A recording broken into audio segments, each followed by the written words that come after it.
Chard Mechanic Freelancer.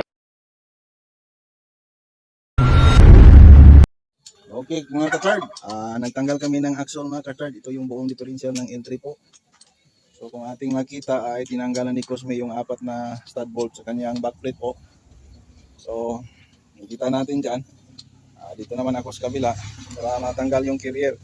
So ito na yun ang carrier mga ka-chard, no? So, makita natin yan ang carrier side view tayo. So tingnan natin kung paraan ko, ganun talaga ang pamaraan ko pagtanggal ng axle. So ang kailangan namin diyan ay tanggalin yung axle bago tanggalin yung carrier or hindi mo siya mabunot sa kanyang pinaglagyan kung hindi mo tanggalin muna yung axle. Kailangan talaga tanggalin muna yung axle bago mo bunutin yung carrier. So, tingnan nyo mga ka-chart, panoorin nyo ang video ito, baka mayroon kayong makuha na idea sa mga kaibigan natin na mga gustong magkaroon ng kunting kaalaman tungkol dito sa paggawa ng ng ating mga trabaho sa mechanic po.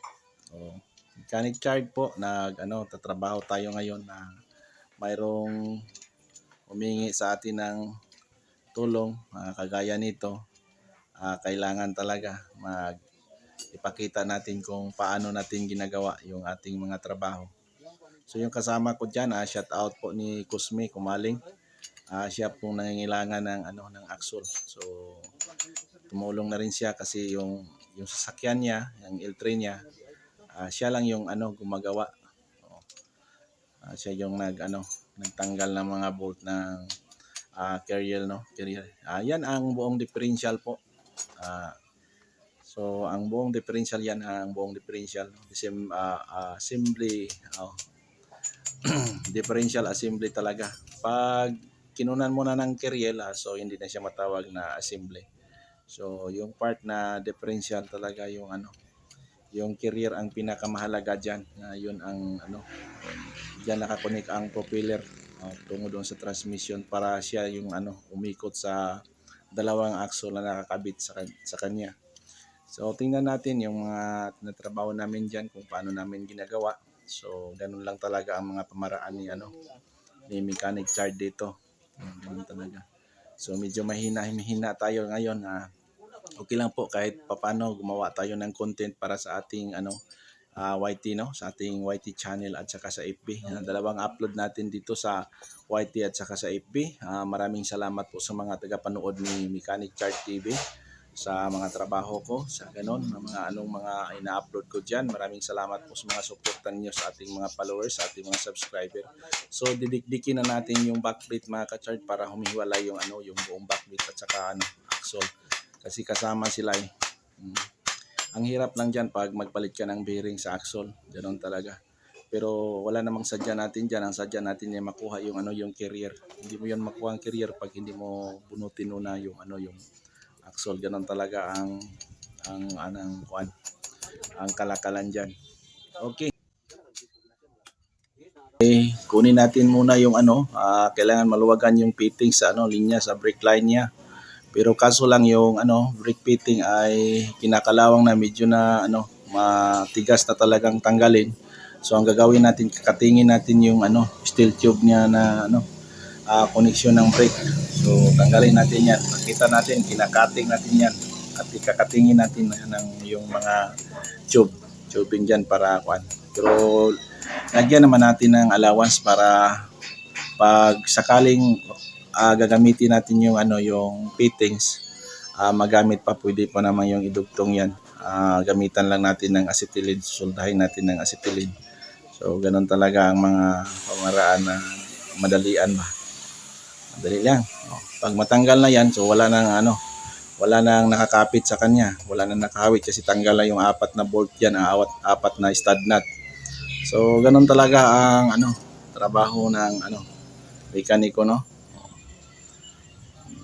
Pag makita nyo, yan, ating lagyan ng kunting wood blocking yung ilalim para hindi siya maipit. So madali lang, kita natin. So transfer muna tayo sa kabilang banger, no?